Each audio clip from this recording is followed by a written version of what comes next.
Antropología filosófica. Es una disciplina que se encarga del estudio filosófico del hombre. Tiene como finalidad establecer o dar cuenta sobre el sentido de su existencia. En ese sentido, ayuda bastante a la obtención de este propósito el indagar sobre la proveniencia, o sea, el origen, y la naturaleza, o sea, la esencia o ser del hombre. Es decir, teorizará sobre la condición humana. Por ello se planteará las siguientes interrogantes. ¿Cómo surgió el hombre? ¿Qué es el hombre o cuál es su esencia? ¿Cuál es el sentido de su vida o existencia? ¿Cuál es su naturaleza? ¿Cómo se está deshumanizando? ¿El hombre es bueno o malo por naturaleza? En nuestro tiempo es necesario comprender y saber la importancia de nuestro origen y de nuestra esencia, pues al tener una respuesta sobre estas cuestiones podremos darle sentido a nuestras vidas y tratar de resolver los problemas que aquejan al hombre y a la sociedad. Etimología. La palabra antropología proviene de dos voces griegas: antropos, que significa hombre, y logos, que significa estudio o teoría. Problemas filosóficos acerca del hombre. Vamos a ver sobre todo dos problemas referidos al hombre, desde el punto de vista filosófico, claro. El problema del origen y el problema de la esencia, que también puede ser considerado como el problema del ser o el problema de la naturaleza del hombre. Para tal caso, esencia, ser y naturaleza son tomados como sinónimos, se podría decir. El origen del hombre. Para conocer al hombre es necesario saber su origen o cómo éste ha surgido en el mundo. El problema del origen del hombre será tomado por dos corrientes que en la actualidad tienen mucha vigencia en nuestra cultura o sociedad. Una de estas concepciones sobre el origen del hombre es el creacionismo. Parte desde una visión más mítico-religiosa antes que racional o científica, la cual está bien arraigada en la población mediante un acto de fe y no de razón. Y la otra es el evolucionismo, parte de la ciencia, que surge producto de la investigación científica, en donde va a mostrar prueba de sus afirmaciones, manifestando que el origen del hombre se debe a un caso concreto de un largo proceso evolutivo. También surgirá una concepción con pretensiones de unificar las dos concepciones anteriores sobre el origen del hombre. Se trata del creacionismo evolucionista, que intenta conciliar la ciencia con las creencias mítico-religiosas, en especial con el cristianismo, y hacer una síntesis de las dos concepciones ya mencionadas. De ahí que sea denominada monismo, pero su concepción también cae en cuestiones religiosas. Basado en la pregunta ¿de dónde proviene el ser humano?, en la historia de la filosofía ha recibido las siguientes respuestas. El creacionismo. Al creacionismo se le denomina también fijismo, dado que considera que cuando Dios creó al hombre lo hizo con las mismas características físicas y psicológicas que poseemos actualmente, de modo que para esta postura el hombre siempre ha sido así como lo vemos. Y tuvo muchos adherentes en la comunidad científica europea antes de la divulgación de la obra El origen de las especies, de Charles Darwin. Además, el creacionismo ha sido y sigue siendo sostenido por intelectuales ligados a la religión. A lo largo de la historia encontramos casos como el de Agustín de Hipona, pensador que influenciado por la doctrina cristiana asume que la Biblia es la fuente incuestionable de toda verdad. Así, el hombre es creación de Dios. Sin embargo, como filósofo es partidario de Platón y por eso considera que el alma del hombre es inmortal y se encuentra prisionera en el cuerpo, que es una cárcel muy peligrosa que nos puede llevar al pecado y manchar el alma. Por ello, para Agustín, más importante que el cuerpo es el alma, la única que puede ser salvada. Esta postura antropológica influye en diversas cuestiones prácticas que hemos visto a lo largo de la historia e inclusive en la actualidad. Así, en la tradición cristiana se han presentado casos de personas que han maltratado su cuerpo y dañado su salud mediante la autotortura y los ayunos. Otro intelectual a favor del creacionismo es Tomás de Aquino, filósofo de la etapa escolástica de la filosofía feudal europea. Considera, al igual que Agustín, que fue el Espíritu Divino quien creó el hombre. No obstante, al ser partidario de Aristóteles, Tomás resalta que el hombre está compuesto de cuerpo y alma, es decir, de materia y forma.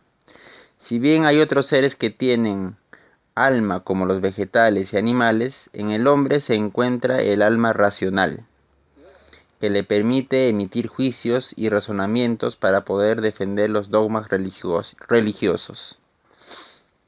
Por consiguiente, Tomás sostiene que el intelecto es lo más noble del hombre, dado que le permite tener una visión de Dios.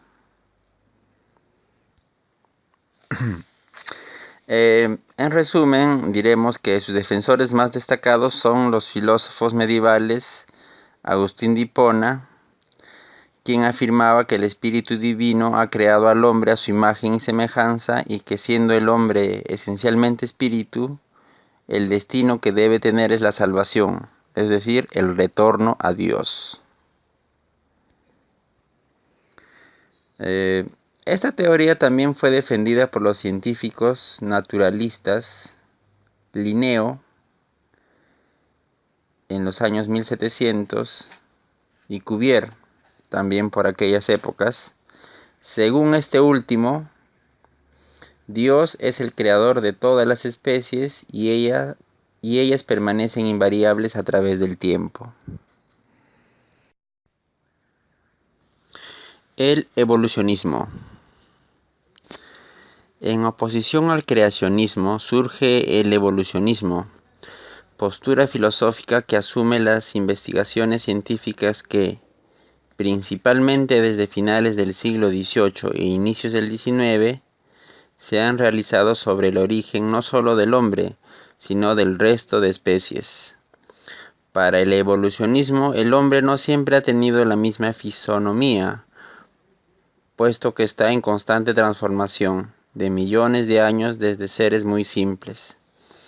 El evolucionismo se fundamenta en pruebas concretas como restos fósiles y cambios genéticos, pruebas que son suministradas por diferentes ciencias como la antropología, la genética o la paleontología.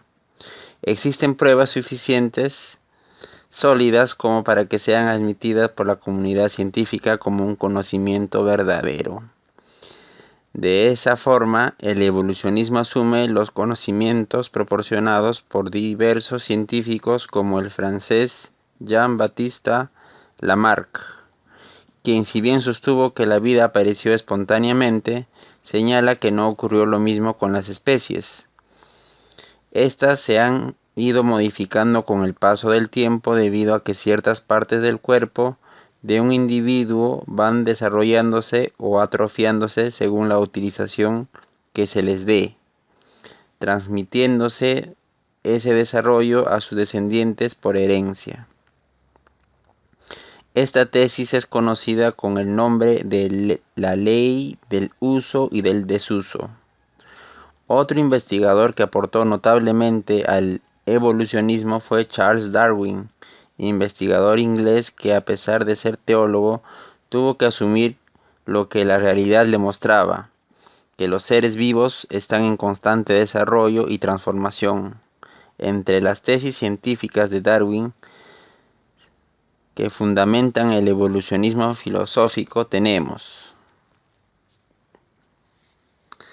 el ser humano es una especie más de las que existen en la naturaleza. Por ello, todos los seres vivos, incluyendo el hombre, provienen de un proceso gradual y contradictorio a partir de unos microorganismos extremadamente simples. B. Los individuos de cada especie luchan entre sí por su supervivencia, quedando solo los más aptos. Esta tesis, conocida con el nombre de principio de la selección natural, puede mostrarse en la selección sexual que presentan algunas especies, donde los machos más fuertes predominan en la lucha por las hembras. C.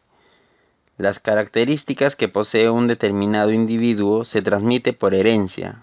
Por ejemplo, si la velocidad es el factor que permite a un individuo defenderse o alimentarse, no solo persisten los más veloces según el principio de la selección natural, sino que el rasgo se transmite a sus descendientes.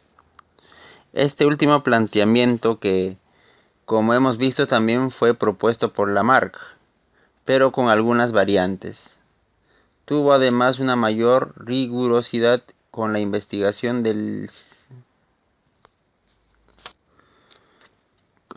con las investigaciones del científico austríaco Gregor Mendel. También Friedrich Engels dio un importante sustento científico al evolucionismo, al descubrir que si bien el factor biológico es importante en el desarrollo del ser humano, aún lo es más el trabajo, ya que esta actividad ha permitido que las manos adquieran funciones muy diferentes a las de las demás partes del cuerpo, lo que trajo como consecuencia el caminar erguido y el desarrollo del cerebro. Y además, como el trabajo es fundamentalmente social, permitió que el hombre desarrollara paralelamente al desarrollo anatómico el lenguaje y la conciencia.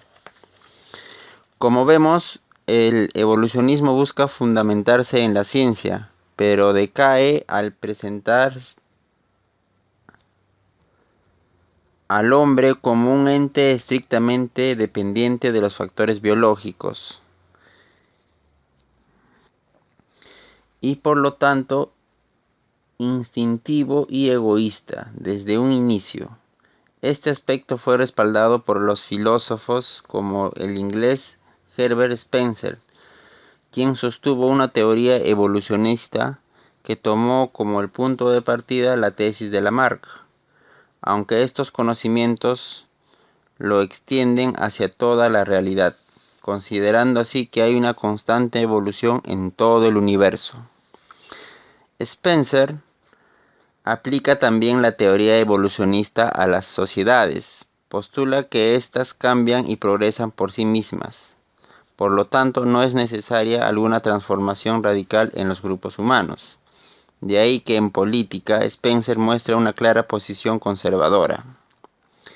El alemán Nietzsche fue otro filósofo que desde el punto de vista evolucionista sostuvo que el hombre es un ser de la naturaleza, pero que ha estado perdiendo sus cualidades naturales, como la alegría de vivir y su orgullo individualista, para asumir creencias ajenas a su condición animal, convirtiéndose de ese modo en un ser enfermo.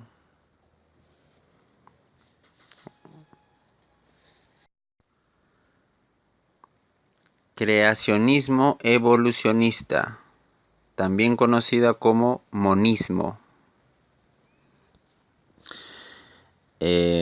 Bueno, es un poco difícil este nombre, a ver, intentemos leer.